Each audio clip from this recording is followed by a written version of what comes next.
Bonjour à tous, me revoilà aujourd'hui pour une nouvelle vidéo. Donc dans cette vidéo, j'ai décidé de vous montrer comment préparer vos chablons et comment les poser de façon à éviter d'avoir des soucis avec vos poses. Donc c'est une vidéo où je ne vais parler que du chablon, mais qui justement devrait vous permettre de réussir à améliorer la pose de votre chablon et sa préparation. Donc la première chose que je vais vous montrer, ce sont les erreurs à éviter. Donc la première erreur que je vois pour la pose du chablon, c'est les personnes qui prennent leur chablon tel qu'il est et qui le posent comme ça, sans préparation. Où elles font, hop, elles se mettent dans l'alignement, elles collent, elles serrent et elles pensent que c'est bon parce que le chablon est bien droit par rapport à notre doigt. Eh bien malheureusement, c'est pas suffisant pour réussir vraiment une pose chablon. Donc la première erreur qu'il y a ici, c'est tout simplement que le fait qu'il ne soit pas préparé, notre chablon va pas parfaitement s'adapter à notre ongle naturel. Le deuxième problème, c'est que si on regarde le profil, si on le regarde bien, on se rend compte qu'une fois notre pose finie, le chablon pique du nez et donc notre ongle va piquer du nez. Il n'est pas bien positionné par rapport à notre ongle naturel. Et en plus, comme vous le voyez, on peut avoir un espace entre le chablon et l'ongle. Et ça ne va pas du tout pour réaliser notre pose. Donc ça, c'est la première erreur. La deuxième erreur que je peux voir régulièrement, c'est le chablon que l'on a découpé donc ici, à ce niveau-là, pensant que l'on va justement, juste en coupant cette partie, pouvoir s'adapter parfaitement. Eh bien, c'est également une erreur. Malheureusement, c'est loin d'être suffisant parce que si vous remarquez bien quand vous posez votre chablon, hop, vous vous positionnez, vous le collez, hop,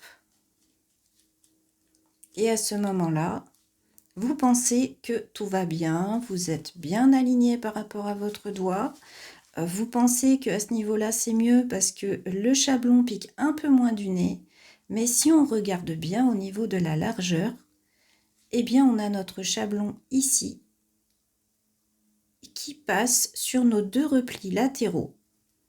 Et cet espace ici va empêcher de pouvoir poser notre matière correctement à ce niveau-là. Donc ça ne va pas aller non plus. On va forcément avoir des défauts dans notre pose chablon et on ne va pas avoir la forme souhaitée avec le C-curve souhaité.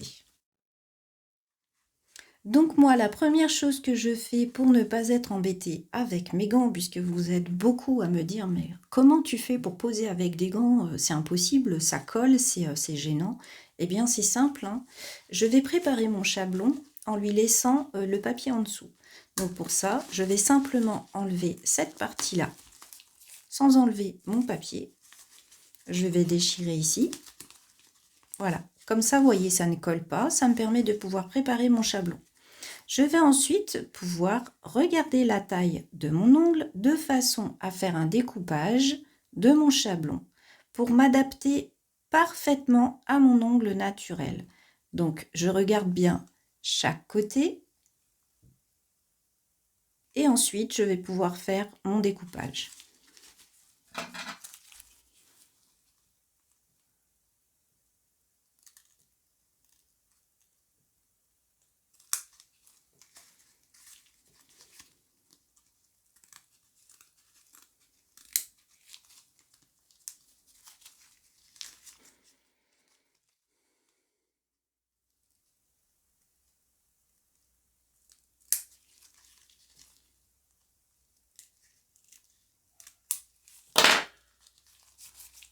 Voilà, je peux même revérifier.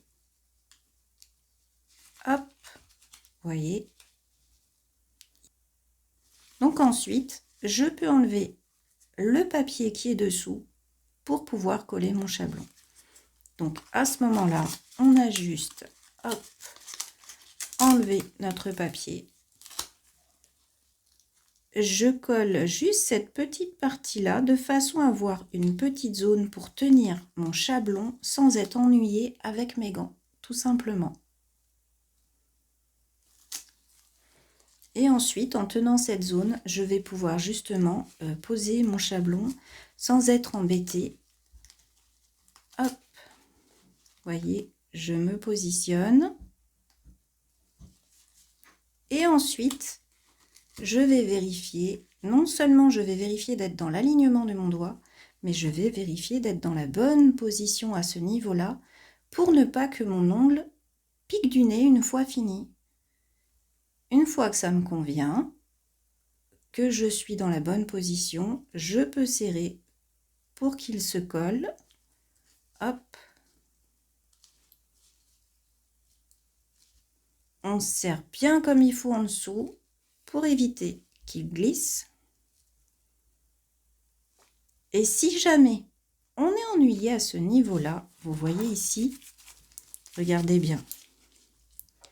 Si on a un espace, ça veut dire que la forme du chablon n'est toujours pas adaptée.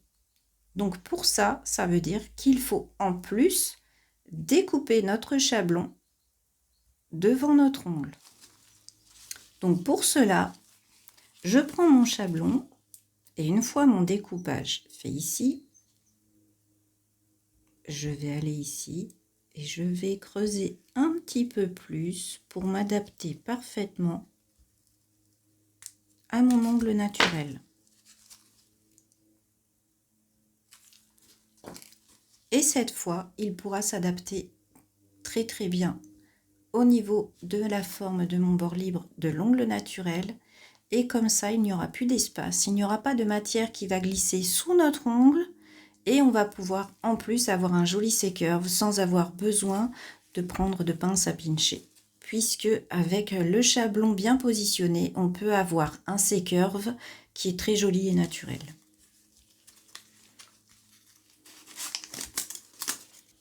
Donc je prends mon chablon, je le positionne bien dans l'alignement de mon doigt. Hop, je serre un petit peu.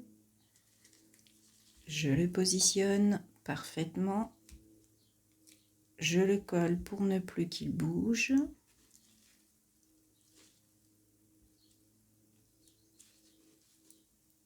Je serre. Et là, si vous voyez, il est parfaitement positionné. Donc, je vous montre d'un petit peu plus près ce que ça donne. Comme vous voyez, maintenant, il n'y a plus d'espace du tout entre notre chablon et notre ongle naturel. Donc, il est parfaitement découpé. Il est bien positionné pour qu'on ait une jolie forme moderne et avoir de la finesse tout en ayant notre C-curve. Voilà, il suffit juste de vérifier qu'il est parfaitement aligné à notre doigt et on peut réaliser notre pose. Donc voilà, j'espère que cette petite vidéo vous aura aidé. Bien sûr, si vous avez des questions, n'hésitez pas à les poser en commentaire, j'y répondrai dès que possible. Et bien sûr, n'hésitez pas, si vous avez aimé ma vidéo, à liker et partager. Et je vous dis à tous à bientôt pour une nouvelle vidéo. Au revoir.